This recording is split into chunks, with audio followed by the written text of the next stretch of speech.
Hey everyone, it's Rob Da Costa here, agency owner and agency coach, and I'm excited to bring you another episode of the Agency Accelerator podcast.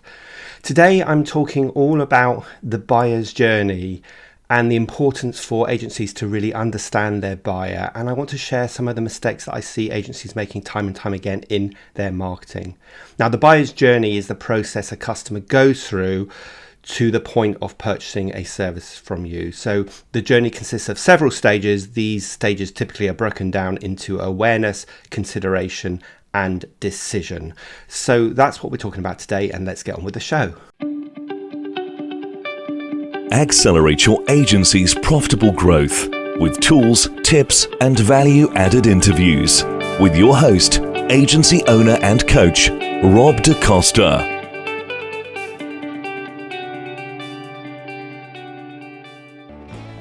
So in today's episode of the podcast, I want to talk to you about the buyer's journey and some of the mistakes that agencies make when it comes to their marketing. Now, the buyer's journey is the journey that your prospects take from when they first become aware of you to where they start getting to know, like, and trust you, so they're considering should they buy from you, and the final stage is where they're making that decision to purchase. Now, as I said, I want to share with you some of the common mistakes I see marketing agencies make with their marketing. Now, of course, that's quite surprising because you'd expect marketing agencies to be great at their marketing. But of course, it's the cobbler's shoes. We all know what we should be doing, but we don't always do it. I'm sure you'll be listening to this episode nodding your head, but actually thinking, am I actually doing all of these things? And the key mistake they make is they don't overlay their marketing and their outbound communications across these three stages of know, like, and trust, or awareness, consideration, and decision. So what happens is they do a piece of marketing. They expect to get results immediately, i.e. new customers and lots of inquiries, but they don't get that result, and so they move on to the next new shiny new object, or they decide that strategy just doesn't work for them. Instead, what they need to do is attract new leads into their world, which is stage one, nurture these leads from initial awareness to consideration, or from know to like, which is stage two, and then ultimately move them to stage three, which is the decision-making process where they trust you and they're now trying to decide if they're going to buy. As I said, this is similar to know, like, and trust that I've spoken about many times before. Now, just remember that at the end of the day, we won't buy anything, even a bottle of water, unless we trust the brand and we like the brand. And the same is true for your marketing. So your goal needs to be to have leads and prospects at each of those three stages. So the top of the sales funnel, which is the awareness stage or getting to know you, the middle of the funnel, which is consideration or getting to like you, and then the bottom of the funnel, which is decision and getting to trust you. So let's dig into these three stages where you need to move your leads from getting to know you, to like you, to trust you. So ultimately they'll consider buying from you and ultimately choose you over the competition. So the first stage is that awareness stage. And at this point, you are just trying to get people to know that you exist and start showing them that you know what you're talking about and that you can solve some of their pain points. So this is the top of the funnel where we're trying to get new people to sign up to our email list. We're trying to get eyes on our blogs or our social media or listening to a podcast like this. So those are the kind of things that you would have at the top of your sales funnel in the awareness stage: blog posts, infographics, podcasts, sign-ups to your email list, and all of the other things like that. At this point, you are creating short form marketing content. You're not really digging really deeply into the problem.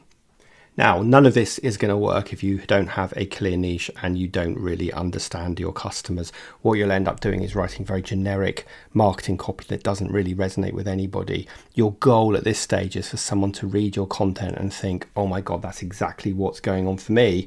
This person is a mind reader. And of course, once you've done that, they're going to want to learn more about you. And that's when they move to that middle stage of consideration. So obviously, if you're relying on your content on your website with blogs and so on, then make sure that you are really optimizing for SEO. And again, make sure that you also have a way of moving those readers of your website or those listeners to your podcast to move them into your email list by offering some kind of sign up in return for something more detailed. So you might be writing a blog on niching, for example. This is what I would do. And then in that blog, you would say, if you want to learn more about this and get a step-by-step guide, then download my free guide. And of course, in order for the reader to get that free guide, they're going to have to buy it, in inverted commas, with their email address. And then you're moving them into that middle nurturing stage of the funnel of consideration. So that's stage one, which is the awareness stage, or the stage where they're getting to know you and you're introducing them to your world. Stage two is the consideration stage. And this stage is where we are providing more detailed content. I call this education-based marketing. This is where you are nurturing your leads and you're genuinely providing them some value that is going to help them in their business, because this is where they're starting to really consider, could I work with you? Now, one mistake I see people making here is that they're too afraid to give too much of the good stuff away in their marketing because they think they need to save that for their paying clients. But just remember, you need to demonstrate you know what you're talking about and your credibility at this stage. So of course you need to give some of the good stuff away. And to help you allay that fear, I just want to remind you that people buy from you or buy from me, not necessarily because of the content, but because we are going to handhold them through the process. Or if we provide a consultancy done for you service, we're actually going to solve the pain for them. So clients very rarely buy because of the content. They buy because of that process, that handholding, or doing it for them or doing it with them to help them solve their pain. So don't be afraid of giving away really good content at this stage. As I said, it's going to be more education based. So it's going to be more detailed ebooks and case studies and practical tips on things that they need to do to overcome the particular pain that you are solving. Now, one thing you want to do as you build your email list, you want to be able to segment your leads based on their needs or the pains, and not just nurturing everybody with the same kind of campaign, because the danger there is that you are going to start missing the point, because this isn't going to be the key issue for all of your audience. So you want to be segmenting them as much as you can. And one of the ways you're going to do that is simply in the forms that they fill in, ask them something about their business. So for example, if you download something from my website, I'm going to ask you how big your agency is, or are you a freelancer? So I can segment my audience based on if they're freelancers, if they are small businesses, or they're mid-sized businesses. And obviously each of those different audiences are going to have different challenges, which I can start to solve because I've segmented my audience. The other thing that you want to do at this stage is provide some kind of social proof or testimonials or short case studies to demonstrate not only that you know what you're talking about, but you've solved this particular pain that the reader might have with other clients in the past. So make sure you pepper your content with testimonials and case studies and video testimonials where you possibly can. Okay, so the third and final stage of this is the consideration stage. This is where they are starting to trust you and you're going to have more one-to-one conversations with them. And this is the point where they have already identified that they have the pain, that they need to solve it, and they're now trying to decide, are they going to buy from you or are they going to buy from somebody else? So these are going to look like phone calls, strategy meetings, face-to-face meetings, Zoom meetings, proposals, and so on. And obviously you'll want to use case studies to help demonstrate that you know what you're talking about and that you've helped other people just like them solve the problem that they have. Now, one of the things that you want to make sure that you do, which a lot of people don't do, is be good at following up your leads. You need to be a Rottweiler and decide, well, if someone's got to this stage of the sales process, I'm going to follow them up. And there's one of three responses that they can give you. Yes, I want to buy from you. No, I don't want to buy from you. Or I want to buy from you, but not yet, in which case you're going to have a future follow-up. And the only response you can't have is nothing. So you have to be a Rottweiler here and follow them up promptly and make sure, obviously, on those calls that you are listening to them, you are overcoming their objections and concerns. And obviously you want to find a way of creating some kind of urgency and scarcity so they make a decision.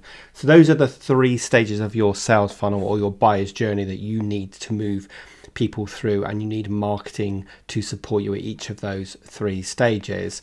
I now want to share with you sort of 10 mistakes that I see agencies making when it comes to generating leads and nurturing them through the sales process. So I'm going to share with you 10 things. Let's see how many of them you can relate to, or hopefully it will be zero and you'll say, yeah, I'm not making any of these mistakes. So some of these I've already said already, but worth repeating. Number one is not researching your target audience, not niching clearly, and not having clear buyer personas so that you are not segmenting, because this is basically going to waste time and it's going to be reaching out to people with messages that aren't really resonating, and therefore they're not really interested in your product or service. That's number one.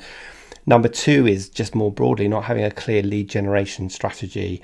So that's where people lurch from one shiny object to the next, rather than having a robust strategy for attracting and capturing leads and nurturing those leads till such a point they become customers. So that is number two, not having a clear lead generation strategy. And number three is, well, if you do have that in place, are you tracking and measuring your lead generation results so that you know what works and what doesn't work, and you can do more of what does work and stop doing less of what doesn't work, and of course optimize your campaigns to maximize the results that you get. That's number three. Number four is, well, I might be good at generating leads and these email signups. What I'm not good at is engaging and nurturing your leads. So obviously, if you don't engage with your leads regularly, then they are going to lose interest and become colder and colder. And then when you do message them, they're going to feel like it's spam that you're sending. So remember, we're trying to build know, like, and trust. And one of the ways we're going to do that is by nurturing your leads through communicating with them regularly. Number 5 is not segmenting or personalizing your communication with your leads. And if you don't do this, then you're going to send very generic messages or even irrelevant messages to your audience that don't hit that nerve and don't resonate with them. And therefore, they're going to leave your world.